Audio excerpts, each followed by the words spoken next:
Salam alaikum. Wa alaykum salam wa rahmatullah. Barakallahu fik pour Allah tout ce que yafik. vous faites. J'ai une grande question concernant en fait les parents. Quand vous parlez de l'obéissance des parents, franchement, j'y tiens beaucoup, mais j'ai une mère qui est tellement compliquée. C'est vraiment difficile parce qu'avec elle, même quand on essaie de parler doucement, elle veut rien comprendre. Il faut toujours aller au clash avec elle pour qu'elle arrête les choses.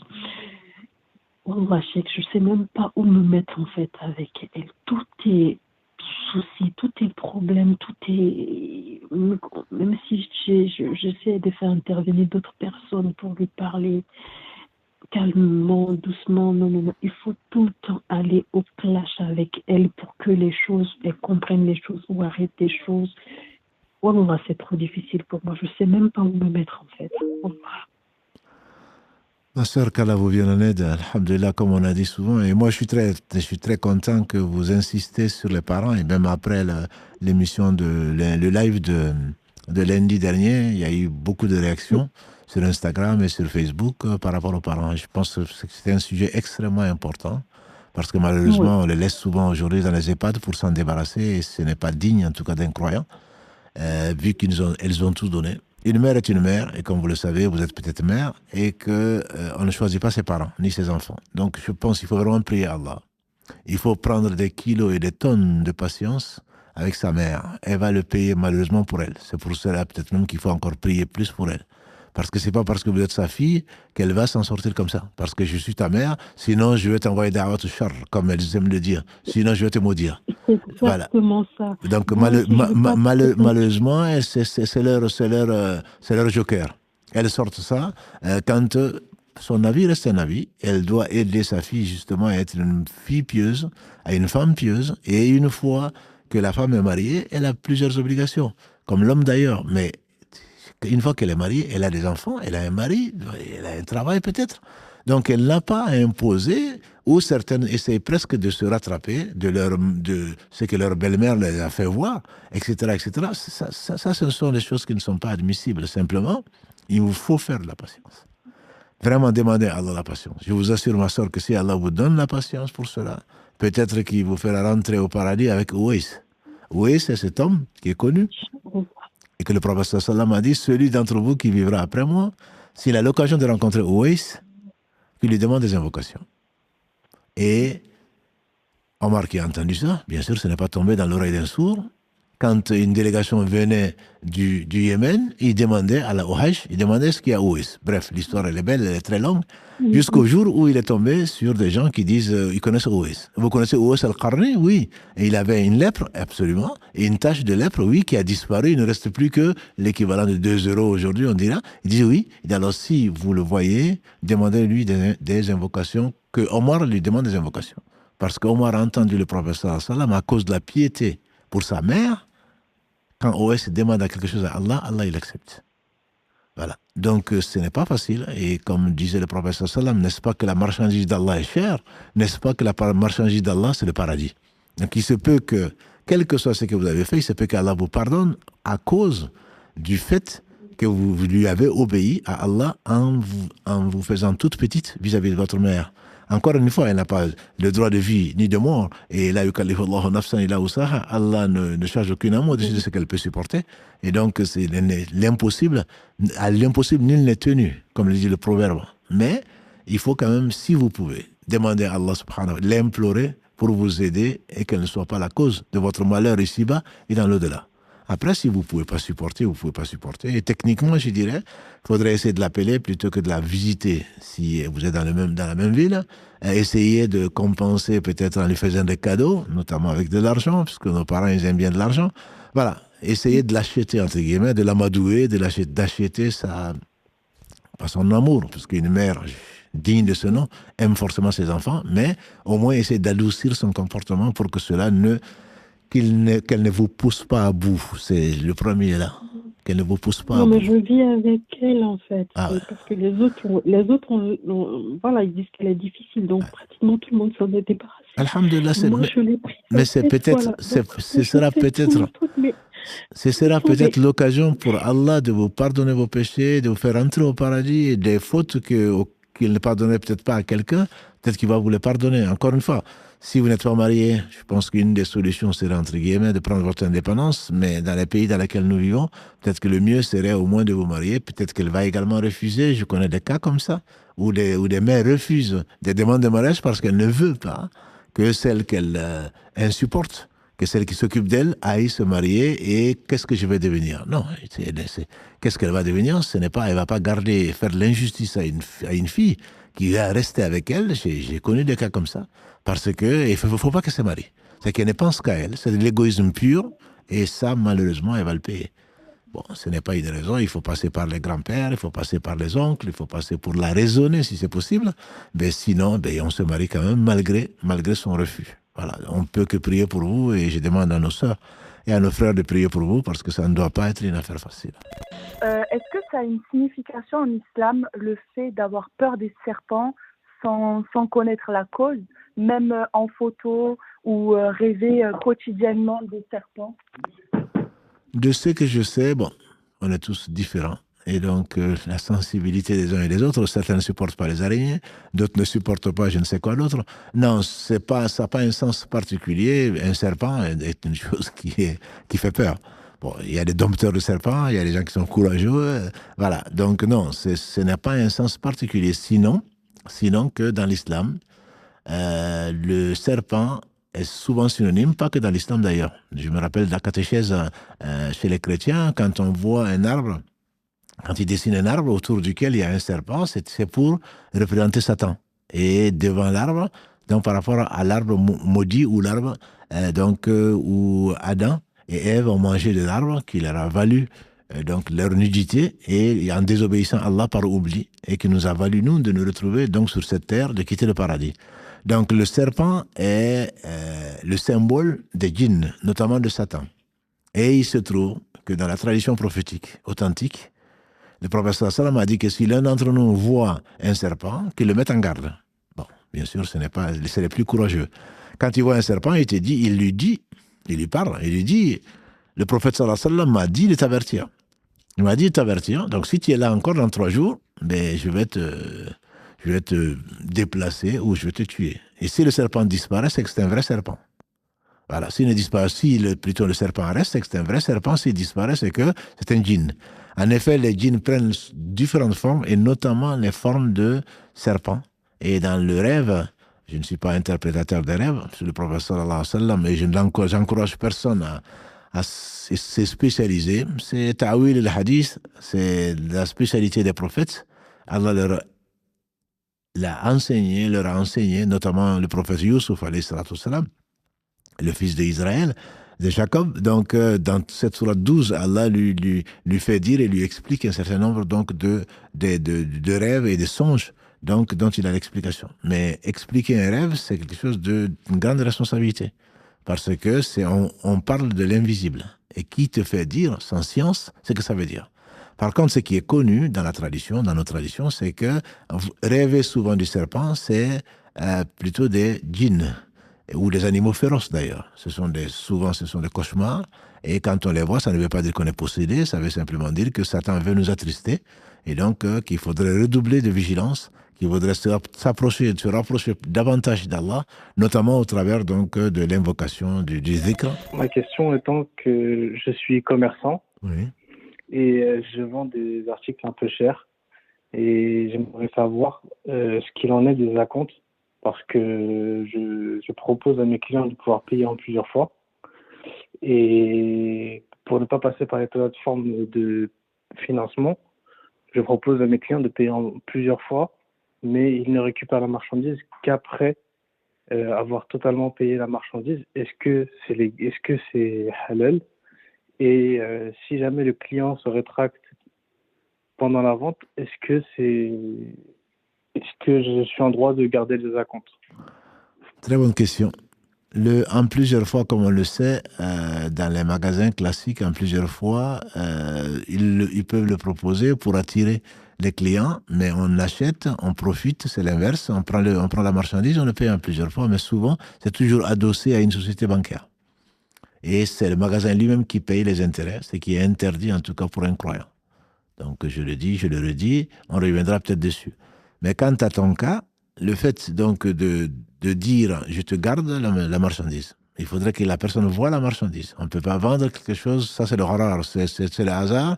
Il faudrait que, même si c'est en photo, il faudrait que la description soit telle que elle est la plus proche possible de la réalité. Et si la personne peut la voir, c'est encore mieux. Sinon, elle va se rétracter et ce n'est pas permis. Maintenant, le fait de dire je ne te donnerai la marchandise que si tu payes, si tu payes complètement, c'est ton droit.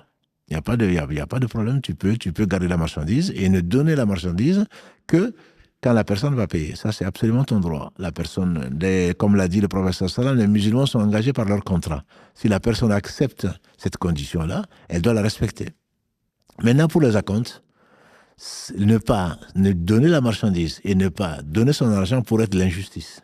Donc, ce qu'il faudrait, au moins, c'est que dans le contrat, clairement dit, c'est que tu lui dis, voilà, tu as tant de temps pour payer. Si tu ne payes pas, la marchandise va perdre la valeur ou perdre la qualité, et à ce moment-là, l'acompte, tu l'auras perdu. Si la personne accepte ça, et avec un délai bien clair, à ce moment-là, tu as le droit de le faire. Mais tu ne peux pas retenir l'argent de quelqu'un et ne pas lui donner non plus son produit ou la moitié du produit ou autre chose. Auquel cas, tu auras été injuste. Donc, il faudrait vraiment que les choses soient claires. Il n'y a rien à cacher et que tu veuilles vendre ta marchandise plus cher que les autres, c'est ton droit. Là, il n'y a pas de problème.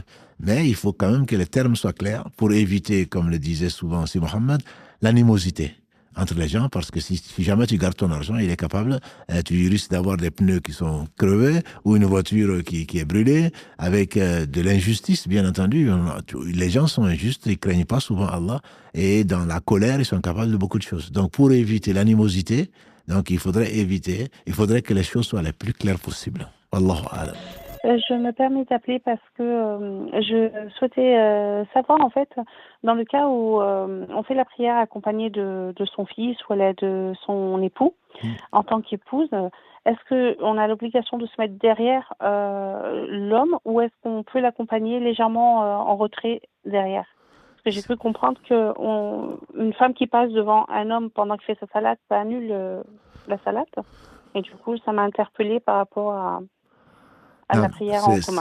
Non, effectivement, c'est une question qui se pose, mais ce n'est pas...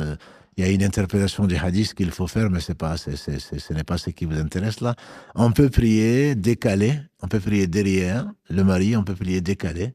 Et il y a même des explications, bon, je parle sous contrainte à cause de l'espace ou à cause d'autre chose. On peut même prier sur la même ligne, entre guillemets, parce qu'en priant derrière, bon, on n'arrive pas à se prosterner à autre chose. Donc, ce n'est pas un problème. On peut prier légèrement décalé, comme on peut prier derrière. Il n'y a pas de mal, Inch'Allah, à prier derrière l'imam, entre guillemets. Je voulais savoir si pendant les prières du Tarawih, pendant le Ramadan, lorsque l'imam il récite des versets de la miséricorde ou du châtiment, lorsqu'on prie derrière, est-ce qu'on a le droit de faire des invocations en ce sens? Non, barakallahu fik. Il a été rapporté du prophète sallallahu alayhi wa sallam que quand il lisait, et Allah sait qu'il lisait bien et lentement et concentré, chaque fois qu'il passait par un verset du châtiment, il demandait protection d'Allah contre le châtiment d'Allah. Chaque fois comme tu le souhaites, chaque fois qu'on parle de la miséricorde d'Allah, il demandait donc la miséricorde d'Allah. Et donc il est permis de dire Amin ou Allahumma ja'alna minhum ou bien on a'udhu billah min hali ahli nar, c'est permis de le dire. Maintenant, là où la preuve d'ailleurs indirecte, c'est que quand on fait le qunut, qui est une sunna, donc à partir du 15 Ramadan, quand on fait le qunut, et les avis des savants, à ma connaissance, sont unanimes, quand l'imam va faire le qunut, Allahumma hadina fi man hadayt, celui qui est derrière, il doit dire, il est conseillé de dire plutôt Amin, wa hadina fi man hadayt, wa tawallana fi man tawallayt, de dire Amin. Donc il est permis, ça sans aucun doute, dans une prière surrogatoire.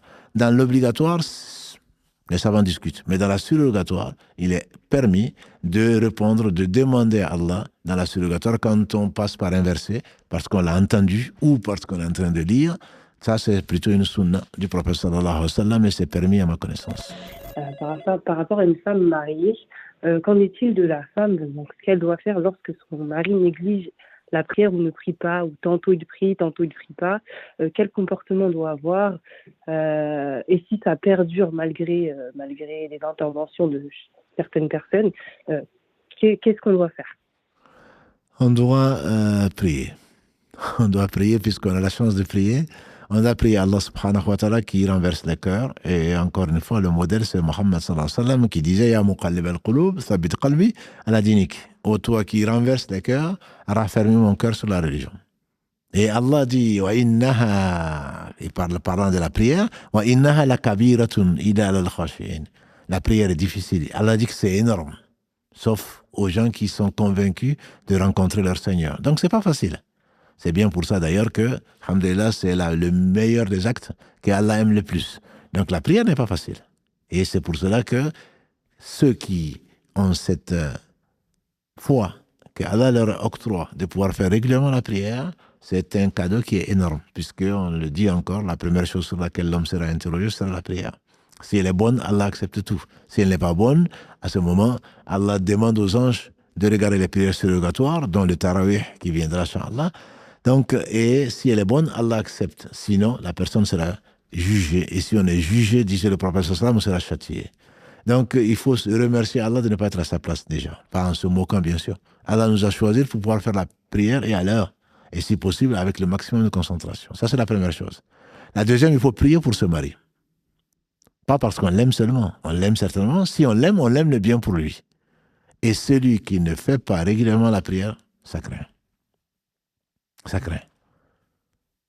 Parce que, comme Allah dit, Inna salata tanha anil fahsha'i wal munkar, la prière empêche des choses blâmables et des turpitudes.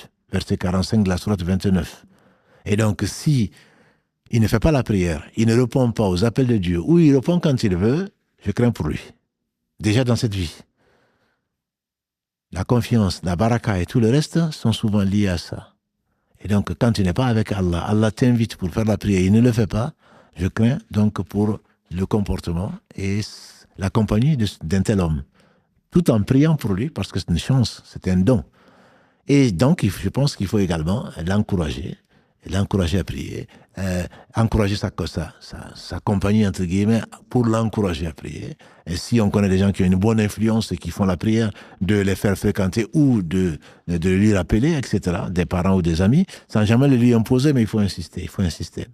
Si malgré tout, il trouve la prière qu'elle est trop lourde et qu'il ne veut pas, à ce moment-là, la majorité des savants disent que si c'est sans péché, il reste musulman. Et comme je le dis souvent, ce n'est pas mon avis, je parle de l'avis des savants. Celui qui abandonne la prière pour l'école Hanbali n'est pas musulman. Ce n'est pas mon avis. J'ai lu dans certains commentaires que je dis que celui qui ne fait pas la prière, ce n'est pas mon avis. Ce n'est pas mon avis. Moi, je suis de l'avis majoritaire des savants, à savoir que celui qui ne fait pas la prière, ça craint pour lui. Ça craint pour lui.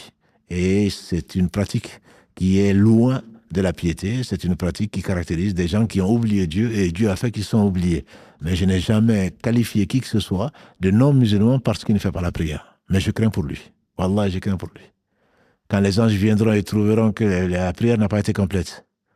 Quand Allah dit regardez le reste, notre mère, Aïcha Kalalagré, quand le prophète sallam a dit celui qui est jugé, il sera châtié. Elle a dit ya Rasulallah, comment ça? Allah ne dit-il pas فَأَمَّا مَنْ أُوتِيَ كِتَابَهُ بِيَمِينِهِ فَسَوْفَ يُحَاسَبُ حِسَابًا يَسِيرًا وَيَنْقَلِبُ إِلَى أَهْلِهِ مَسْرُورًا. Celui à qui on donne la main, et à qui on donne le livre de sa main droite, et son jugement sera facile. Son jugement sera facile et il retournera à sa famille content. Il a dit à Aïcha, ça c'est pour quand on feuillette le livre. C'est-à-dire on regarde en gros, allez passe. On feuillette, c'est bon, parce que ta prière était complète. Mais celui qu'on va juger, c'est qu'on va regarder le détail, il sera châtié. C'est ce qu'a dit le prophète sallallahu. Donc si on ne passe pas l'étape de la prière, qui est la première chose sur laquelle l'homme sera interrogé, ça craint. Qu'Allah subhanahu wa ta'ala nous aide, et ma sœur qu'il aide nos frères et qu'il aide nos sœurs à être assidus dans la prière. Allah subhanahu wa ta'ala décrit les croyants, il commence par la prière. La différence entre l'homme et l'ingratitude, disent certains, ou la mécréance mineure, disent d'autres. D'autres disent la mécréance majeure, c'est ce qui amène les savants hanbalites d'ailleurs à dire que celui qui ne fait pas la prière n'est pas musulman, c'est l'abandon de la prière. Donc c'est quelque chose de, je dirais, le minimum, c'est d'avoir pitié de cet homme qui n'arrive pas, qui est entre les mains de Satan, qui n'arrive pas à déchaîner, à enlever les chaînes qui l'entravent, et prions Allah subhanahu wa ta'ala, comme les Satans sont enchaînés, les shayatines sont enchaînés pendant le mois de Ramadan, on voit des gens effectivement commencer à faire la prière, venir à la mosquée, et malheureusement, à la fin du Ramadan, souvent certains abandonnent. Donc, ce sont des saisonniers, mais on doit justement profiter de cette occasion-là où les satans sont enchaînés pour encourager nos frères et nos sœurs à faire la prière. Et s'ils sont assidus, et si vraiment Allah accepte le Ramadan, je ne doute pas un seul instant qu'ils seront assidus dans la prière. J'espère que vous réussirez à m'éclairer parce que j'ai un petit souci. Ça fait 1 an que je suis séparée de mon mari.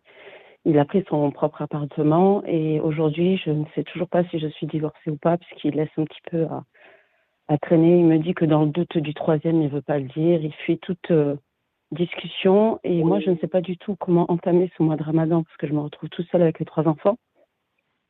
Est-ce que je dois écouter ce qu'il me dit ou pas, sachant qu'il est à distance? Je suis un petit peu perdue. Je ne sais pas ce que dit l'islam puisqu'on est aussi en procédure. Est-ce que je peux repartir chez mes parents ou pas, qui habitent loin? Voilà, je suis un petit peu dans le doute. Si vous pouvez m'éclairer. Qu'Allah vous facilite, ma soeur. Parce que déjà, même en dehors de Ramadan, Allah a voulu faire sortir de nous, pour nous, une épouse pour qu'on y trouve. Comme il dit dans la sourate 30 à Rome, وَمِنْ آيَاتِهِ أَنْ خَلَقَ لَكُم مِنْ أَنفُسِكُمْ أَزْوَاجًا لِتَسْكُنُوا إِلَيْهَا وَجَعَلَ بَيْنَكُم مَوَدَّةً وَرَحْمَةً. Parmi ces signes, c'est d'avoir fait sortir de vous une épouse pour que vous y trouviez la paix. Donc, et a mis entre vous amour et compassion. Donc, je mets en garde mes frères de maltraiter les sœurs. Donc, on doit y trouver la paix. Et faire des enfants à une femme et l'abandonner, c'est de l'irresponsabilité, c'est de l'injustice. Donc, soit on divorce parce que c'est un contrat, on ne s'entend plus, soit alors on s'occupe de ses responsabilités et l'homme est responsable devant Dieu, donc de sa famille, et sera interrogé dessus, comme l'a dit le prophète sallallahu alayhi wa sallam. Donc, peu importe, il y a certainement des erreurs, des fautes de part et d'autre. Et là, je ne suis convaincu que quand il y a un conflit, il y a forcément une part de responsabilité de tous les côtés, on n'est pas là pour juger. Par contre, de deux choses l'une, soit, comme Allah le dit, on le imsak bil ma'rouf, soit on reste, donc on garde cette position de couple dans la bonne conscience, dans des bons rapports, soit alors on se sépare. On se sépare donc de la meilleure des façons et on ne fait pas d'injustice. Donc, ce que je vous conseille, c'est continuer à prier, bien sûr. Je me doute que vous n'avez pas besoin de moi pour prier. Continuez à prier et utilisez tous les moyens avant Ramadan. Il reste encore une semaine. Demandez à Allah subhanahu wa ta'ala le meilleur. Si c'est le divorce, ce sera le divorce. Si c'est un retour à une vie paisible avec les enfants, ce sera ça. Et utilisez ses amis, utilisez ses parents, pour le raisonner en disant que c'est injuste que tu partes, tu laisses une famille, surtout pendant le Ramadan, avec 3 enfants, etc. Mais au moins, s'il doit prendre une décision, c'est le 3e divorce, ce qui prouve qu'il y a vraiment des problèmes, parce que le divorce, c'est 3 fois au maximum. Mais néanmoins, c'est peut-être l'occasion. C'est peut-être l'occasion, le mois de la miséricorde, c'est peut-être l'occasion de discuter calmement et au moins de passer un bon mois ensemble, spirituel, un mois matériel avec les enfants, etc., pour faire des heureux, grâce à Allah, et ensuite qu'il décide, ou alors il ne veut pas, mais qu'il ne peut pas laisser, Allah interdit de laisser donc en suspens le statut de la femme pendant 4 mois, c'est le maximum. Le juge se doit de convoquer le mari sur plainte, bien sûr, de la femme, de lui imposer de reprendre sa femme ou de lui rendre la liberté. Bon, donc ça, c'est une obligation dans l'islam. 4 mois, c'est un maximum. On peut se fâcher, 3 jours d'habitude, mais dans la famille, ça peut être plus. Voilà, les choses peuvent être plus graves. Toujours est-il que 4 mois, c'est vraiment le maximum. Elle n'est ni ta femme, ni divorcée. C'est pas parce que la procédure est en cours. Puis la preuve, c'est qu'il y a des séances de réconciliation, etc. Ça veut dire que ce n'est pas synonyme de divorce. Et donc, tant qu'il ne va pas prendre une décision en disant tu es divorcé, et la femme reste suspendue, et ça, ce n'est pas normal. Ça, c'est pas normal. Moi, je vous conseille donc d'utiliser la semaine qui reste, les jours qui restent, et même si le ramadan commençait, de continuer. Il n'y a pas de honte. Il n'y a pas de honte de vouloir se concilier avec son mari. Il n'y a pas de honte. Et les parents ne doivent même pas. Les parents, parfois. Comment faire dans le doute Comment faire dans le doute si c'est 2? En fait, moi, j'ai un petit doute parce que lui me dit que c'est 2 fois et moi, c'est 3 fois, en fait. Comment faire dans le doute, en fait, s'il m'a divorcé 2 ou 3 fois? C'est ce qui me perturbe le plus, en fait.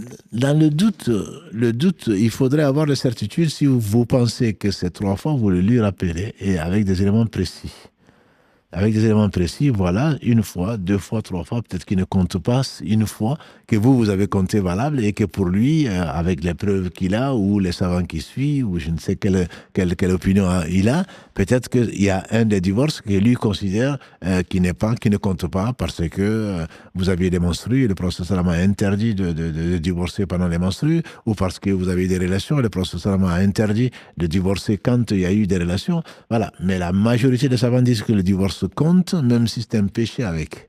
Mais il y a des savants, notamment contemporains, comme le Cheikh Oussemin ou d'autres, qui disent qu'il ne peut pas y avoir de péché, d'interdiction et en même temps de validité. Donc il est d'avis qu'une femme qui est divorcée pendant ses menstrues ne compte pas.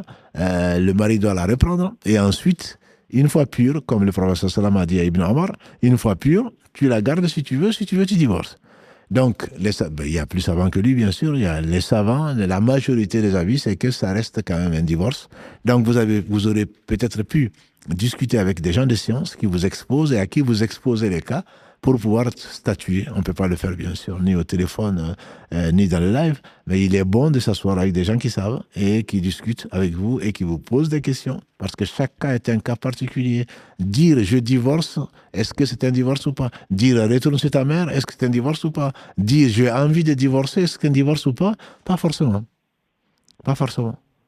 Voilà. Donc, est-ce que l'intention était là, etc., etc. Est-ce qu'il était dans un état second, soit par la drogue, soit il était ivre ou je ne sais quoi d'autre. Donc, tout ceci sont des éléments qu'on ne peut pas le faire comme ça par téléphone. Il faut s'asseoir, discuter et surtout devant les deux personnes pour avoir les deux versions pour pouvoir aider. Dans tous les cas, continuer à prier et essayer de réconcilier si c'est encore possible.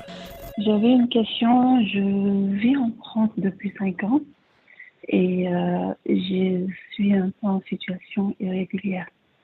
Et je travaille, mais avec des papiers un peu qui ne sont pas en règle. Mm-hmm. Et avec l'argent que je gagne, j'entretiens ma famille au Sénégal. Et ça me permet de vivre ici aussi. Mm-hmm.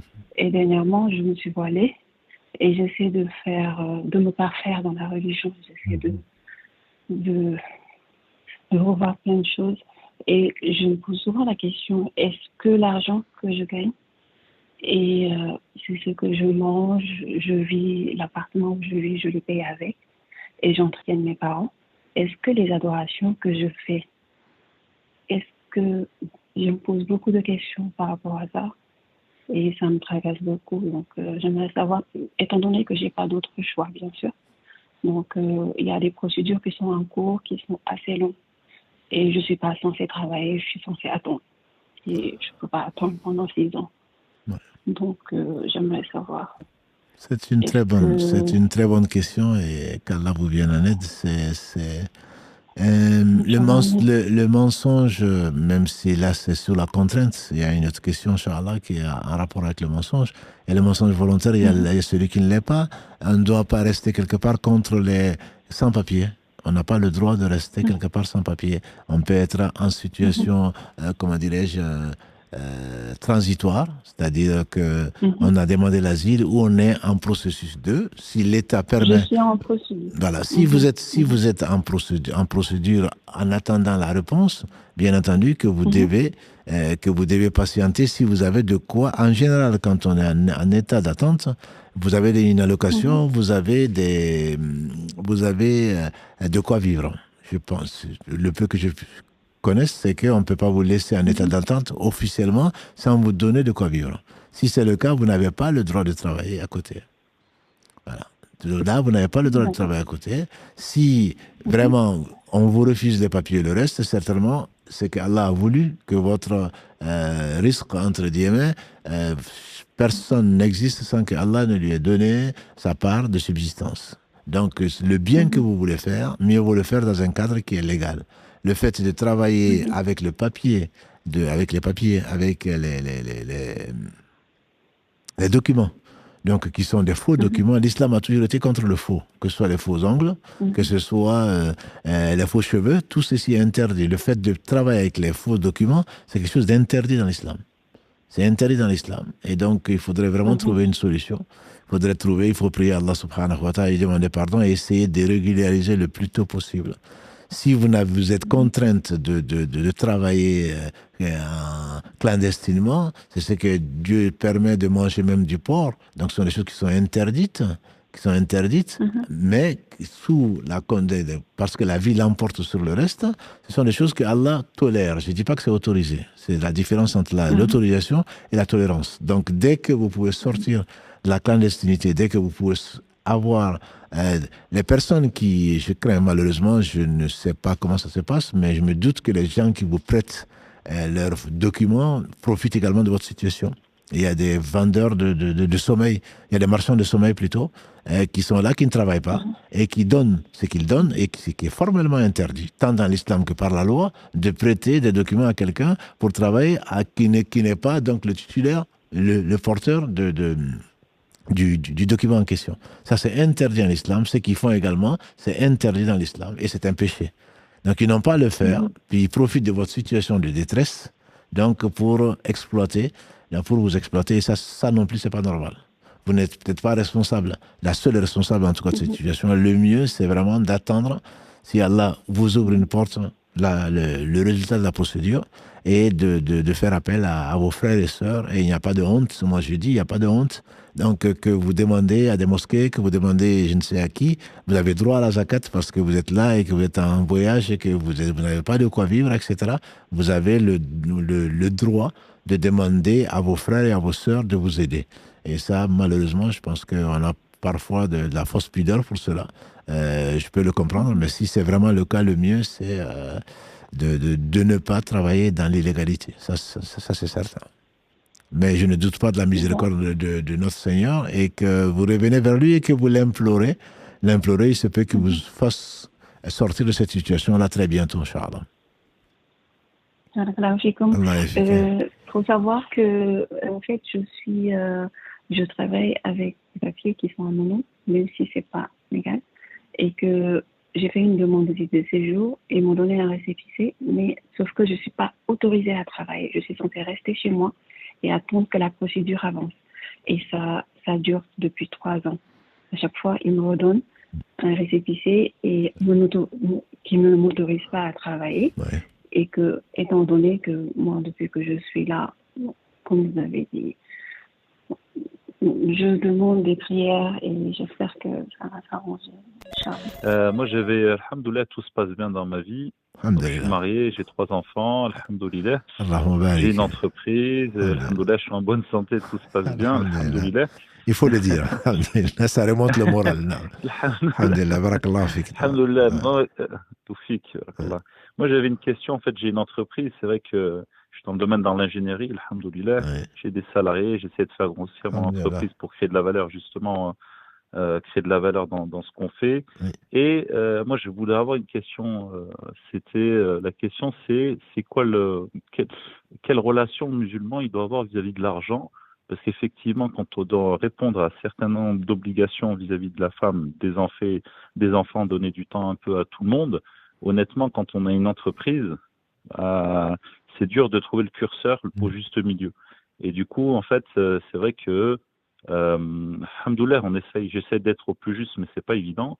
Après, il y en a, moi, alhamdoulilah, j'ai jamais eu de l'argent dans mon cœur, donc pour moi, en fait, je le fais pas dans un but vraiment, en fait, pécunier, je le fais plus, en fait, dans un but précis, c'est créer des connexions vis-à-vis des musulmans, essayer de créer de la valeur dans ce qu'on fait, créer du réseau par rapport à certains gros projets sur lesquels, c'est du réseautage, créer de la valeur, etc. Ça va dans un sens bien précis ce que je fais. Mais ma question, c'est vrai qu'on a des remarques des fois un peu en interne chez nous, ouais, enfin, tu cours après Donia, etc. Alors que c'est vrai que je voulais, en fait, avoir votre sentiment sur et votre vision sur notre rapport à l'argent quand on est musulman, c'est pas évident. C'est-à-dire que, en fait, d'un côté, on sait qu'en fait, ce qu'on fait, c'est bon, bah, c'est passager parce qu'effectivement, en fait, quand on le fait, on sait qu'on est des musulmans et que bon, bah, peu importe le métier, etc. Il y en a qui entreprennent, bah, c'est bien. Moi, j'ai toujours eu ce mindset d'entrepreneur, donc alhamdoulilah, j'essaie d'en faire profiter, etc. Mais c'est vrai que des fois, quand on discute avec certaines personnes de la communauté, en fait, ils cassent plus les jambes, entre guillemets, plutôt qu'ils tallent le moral. Oui. Et du coup, moi, je viens avec un dicton. Moi, je préfère être dans la position de la main qui tend donne, plutôt que dans la main qui demande. Absolument. Donc, du coup, je sais pas trop me situer dans le fait, est-ce que je dois foncer et puis, bon, bah, essayer d'être au plus juste. Est-ce que je sais pas trop, en fait, c'est un sentiment un peu, je sais pas, j'essaie d'être juste et j'essaie de ma vision, en tout cas du peu d'ilm que j'ai, d'essayer d'être dans le juste, mais c'est vrai que bon, c'est bien quand même d'avoir l'avis des cheyoukhs et des personnes qui ont plus de ilm par rapport à des questions qui sont... L'avis de quelqu'un extérieur et qui n'est pas riche, alhamdoulilah. Non, mais alhamdoulilah. Moi, je préfère être du cœur plutôt que riche matériel. C'est ce qu'a dit le professeur Sam d'ailleurs. La vraie richesse, c'est celle du cœur. Et alhamdoulilah, je te la souhaite. Si tu es riche, qu'Allah te rajoute. Parce que ne pas avoir l'argent dans le cœur, c'est tout le premier là. C'est avoir l'argent dans les mains. On a demandé à l'imam Ahmad, est-ce que quelqu'un de riche peut être ascète? Il a dit oui, à condition que s'il perd les 1000 dirhams qu'il a, que ça ne lui enlève rien, et que s'il gagne 1000 de plus, que ça ne le réjouit pas plus. Donc effectivement, c'est tout le problème là. C'est le fait de savoir est-ce qu'on a l'argent dans les mains ou l'argent dans le cœur. Quand on a l'argent dans le cœur, très certainement, la foi, elle baisse et on devient avare, ça c'est bien connu. Plus on en a, plus on a envie d'avoir. Or, l'argent, c'est un dépôt sur lequel on sera interrogé. Le professeur sallam a dit, sur les 4 questions que nul ne peut éluder au jour du jugement dernier, une des questions, c'est comment tu as eu ton argent et comment tu l'as dépensé. Donc, c'est la raison pour laquelle le riche, quand il rentrera au paradis, s'il doit y rentrer, rentrera 500 ans après les pauvres. Donc, ça veut dire que c'est une grande responsabilité, c'est un honneur certes, mais c'est surtout une responsabilité de l'origine. Donc, il faut veiller à ne pas puiser dans le haram et ne pas l'utiliser dans ce qu'Allah n'aime pas. Mais le principe, on a des riches, alhamdoulilah, Othman ibn Affan, qu'Allah l'agrée. En fait, c'est surtout aussi vis-à-vis de ça, est-ce que nous, en tant que musulmans, on a une responsabilité à créer de la valeur plutôt que subir un système? Non, mais justement. Final, en fait, Justement, je vais y arriver, Inch'Allah. Ce que je veux dire, c'est que pas parce qu'on est riche. Abu Bakr était un riche commerçant. Othman ibn Affan, le prophète sallam a dit que Othman fasse ce qu'il veut, il rentrera au paradis. C'est bien parce que il a créé de la valeur, c'est parce que l'argent était dans sa main, il a servi l'islam avec, etc. Donc, s'il n'y a pas d'argent, c'est le nerf de la guerre, c'est l'argent. Je veux dire, on sait très bien. Et si les pétrodollars avaient servi plutôt à ceux à quoi ça devait servir, très certainement, il y a beaucoup qui seraient sortis de la pauvreté. Donc, non, l'argent, le propriétaire, qu'est-ce qu'il a dit? Al-mu'min qawi, ahabbu ila al-mu'min qawi, khayran wa ahabbu ila Allahi min al-mu'min da'if. Wa fi kullin khayr. Le musulman qui est fort, il est mieux chez Allah, est plus aimé que le musulman faible, même si le croyant faible, même si dans les deux, il y a du bien. Donc, les savants expliquent ça, le musulman fort certainement matériellement aussi, fort intellectuellement, fort dans sa foi, et meilleur que le musulman qui est lambda, entre guillemets, qui se contente et ensuite, surtout, qui décourage les gens comme vous, les gens qui veulent faire du bien, etc., parce que lui, il ne le fait pas, parce qu'il se contente de peu, le paradis à 100 degrés. Et pourquoi on ne va pas chercher de l'argent pour le dépenser pour Allah? Subhanahu wa ta'ala, pourquoi on ne va pas chercher de l'argent halal pour le dépenser pour sa famille, pour ses proches, et pour la communauté? Pourquoi pas? C'est plutôt le contraire, ça serait une démission, une irresponsabilité à mon goût. Par contre, ce que tu sais, en tant que, alhamdoulilah, quelqu'un qui Allah a favorisé, c'est que tu dois rendre compte des faveurs, de la santé, de l'argent, de tout le reste qu'Allah t'a accordé, qu'il n'a pas accordé à d'autres. Et donc, on doit redouter, effectivement, de rendre compte. Mais raison de plus pour que c'est que Allah nous a confié qu'on lui donne son droit, notamment la zakat, qu'on le donne aux proches, comme on se fait par les proches, qu'on le donne aux frères et aux sœurs, qu'on engage, qu'on développe son entreprise, etc., tout en n'oubliant pas ses prières à l'heure, tout en n'oubliant pas de faire le bien autour de nous. Celui-là, il sera très certainement au-dessus du musulman faible qui se contente d'ouvrir la mosquée et d'y rester pendant toute la journée. Ça, c'est, je ne vois pas le. Voilà, simplement, il faut demander à Allah de sabat, vraiment d'être raffermi dans sa foi et qu'on l'ait dans les mains et plutôt pas donc dans le cœur. Ma sœur est décédée l'année dernière. Elle a laissé un testament. Elle avait 2 enfants qui sont encore jeunes, mineurs. Et dans ce testament, elle m'a nommée tutrice légataire des biens, donc biens matériels, enfin là pour le coup c'est de l'argent, donc des biens matériels de ses enfants. Jusqu'à un certain âge, donc je suis censée gérer leur héritage, on va dire. Donc il y a une partie fixe et il y a une partie de pension, parce que ma sœur travaillait. Et donc, les enfants étant mineurs, il y a une pension qui leur revient. Je n'ai jamais été confrontée, en fait, à cette situation-là. Donc, le notaire, enfin, on a mis en place des comptes bancaires pour les enfants. Et je suis tranquillisée vis-à-vis de ça parce que, alhamdoulilah, j'ai pas de soucis. Pour le moment, alhamdoulilah, j'ai pas de souci d'argent. Ça veut dire que vraiment, c'est l'argent de l'orphelin. Il y a pas de. Mais j'ai peur de mal faire. J'ai peur d'avoir une responsabilité vis-à-vis de ça. J'ai peur de. Je sais pas. C'est de l'argent qui est à leur nom, mais dont moi j'ai la main. En fait, j'ai la main dessus pour pouvoir leur donner, par exemple. Aujourd'hui, normalement, je suis censée leur donner une partie de leur argent pour la vie courante, on va dire. Et je ne sais pas trop comment gérer cette partie-là. C'est une responsabilité qu'Allah fasse miséricorde à votre sœur et ainsi qu'à tous les croyants décédés. Une responsabilité et c'est une grande opportunité également de vous rapprocher de vos neveux et en même temps une opportunité de faire du bien parce que tout bien que vous ferez, même avec l'argent des orphelins, vous sera quand même compté. Donc ça, c'est alhamdulillah, Allah met le bien là où il veut et il ne fait que le meilleur. C'est la première des choses. La deuxième chose, c'est qu'il faudrait, je pense, prendre conseil auprès des gens spécialisés qui savent les besoins des enfants sans qu'ils soient... C'est pas parce que c'est leur argent. Si vous êtes triste, c'est bien parce que vous êtes raisonnable et pas eux encore. Donc, prendre conseil auprès des gens de quoi ils ont vraiment besoin. Si possible, ne pas leur donner juste l'argent de poche et ne pas leur donner pour qu'ils aillent acheter parce s'ils auront peut-être pas Dieu que pour les futilités et les jeux. Donc, vraiment, discuter avec eux, les consoler et surtout, ce que je voudrais vous dire, c'est vous êtes aussi responsable, si vous pouvez le faire en tout cas, de payer la zakat sur leur bien. Vous êtes responsable du bien qui leur est confié. Et donc, vous devez prélever les 2,5% si bien sûr ça atteint le nisab, ça atteint le seuil imposable, j'imagine que c'est le cas.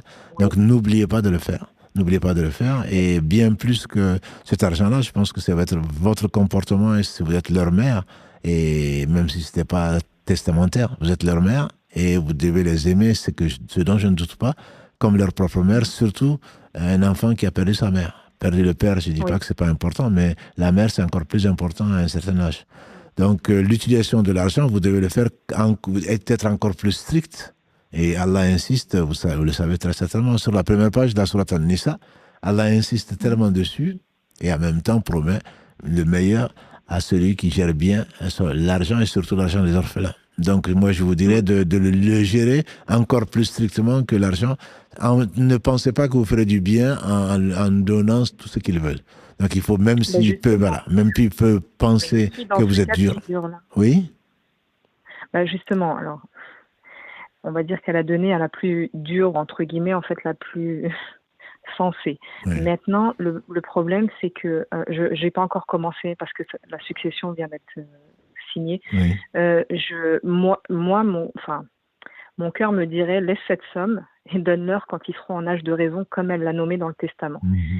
Le problème, c'est qu'aujourd'hui, on me dit que non, ils ont quand même des besoins. Effectivement, on avait bien discuté ensemble de savoir qu'on ne veut pas leur donner juste pour leur donner et qu'effectivement, cet argent-là, il va être dilapidé dans des futilités. Je sais pas, en fait, enfin, moi, si je m'écoute, je me dis, moins je leur en donne, c'est bizarre ce que je vais dire, mais moins je leur en donne, plus je le préserve finalement cet argent pour qu'ils puissent l'avoir quand ils seront vraiment plus raisonnables. Maintenant, j'ai aussi une responsabilité. J'aimerais justement sortir la zakat. Là, je vais être embêtée parce que je vais devoir ouvrir des comptes, différents comptes, parce on a des paliers, on peut pas dépasser un plafond sur certains comptes, donc je vais être obligée d'en ouvrir et forcément, il va y avoir des intérêts qui vont tomber dessus. Mais je vais être un peu bloquée parce que comment expliquer si je dois rendre des comptes peut-être au juge un jour, de dire ça je l'ai sorti pour la zakat, ça j'ai fait zakat email. Je vois très bien, et bon, c'est le compte des enfants. Moi, j'aimerais par exemple faire sadaqa jariya avec son argent et je me dis est-ce que j'ai le droit, vous voyez? Vous aurez pu avoir le droit, le problème c'est qu'effectivement comment vous allez rendre compte, on ne vous a pas dit de les dépenser pour la vie de l'au-delà, c'est pour leur vie ici.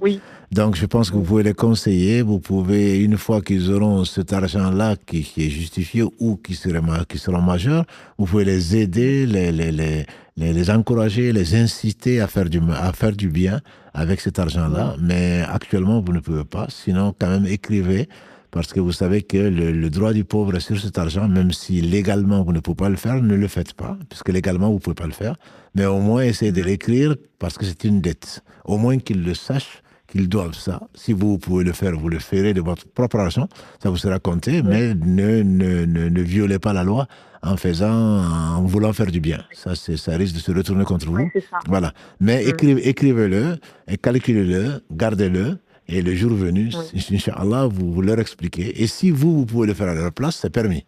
C'est permis de le faire à leur place, et ça vous sera Inch'Allah récompensé comme si c'est vous-même qui l'avez fait. Donc, mais je pense qu'il faut trouver un équilibre et leur donner vraiment par rapport à leurs besoins, aux besoins des enfants du même âge, de quoi ils ont vraiment besoin, sans les mettre